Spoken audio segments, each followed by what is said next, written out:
on January 21, 2026, in northern Kharkiv, Ukraine, a part of the Russian 27th Motorized Rifle Brigade advanced about half a square kilometer in Nestor,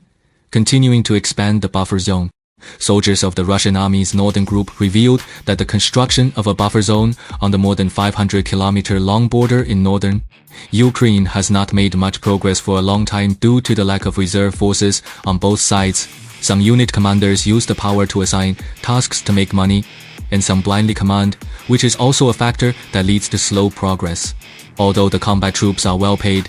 not all the equipment and materials needed for combat are uniformly distributed by the above, and some consumables and even better food have to be bought at their own expense, so there is no money left, and it looks more like participating in the war with love. In the direction of Kupiansk, northeast of Kharkiv, more than 20,000 Russian in about 6 brigades of the 6th Army and the 1st Tank Corps fought against more than 30,000 Ukrainian in about 17 brigades. The main forces of both Russia and Ukraine concentrated north of the city, still engaged in a tug-of-war at the river branch bridges, while in the south, Russian advanced about half a square kilometer in the direction of Konstyantynivka in the north-central part of Donetsk, because the 8th Army mainly turned to fight in the northwest.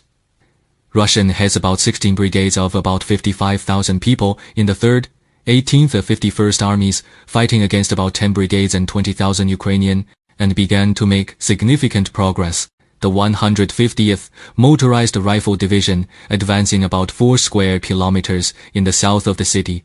the other advancing about to 5 square kilometers in Stepanivka, and the 20th Motorized Rifle Division continuing to advance about half a square kilometer in Novopavlivka, in the direction of the Pokrovsk in the central and western part of Donetsk. 20 brigades of 80,000 Russian of the 51st, 2nd, and 41st Armies,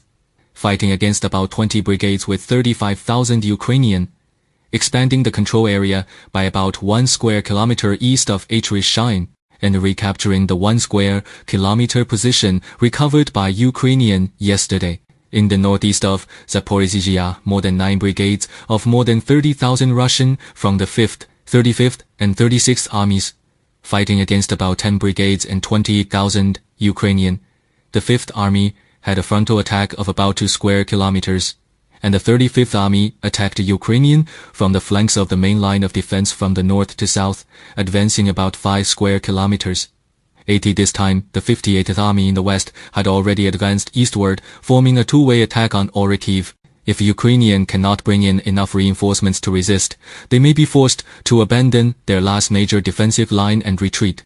Overall, Russian advanced about 16 square kilometers in more than a day, saying that Ukrainian lost 1,260 soldiers. Ukrainian counteroffensive was fruitless, saying that Russian lost 1,170 soldiers.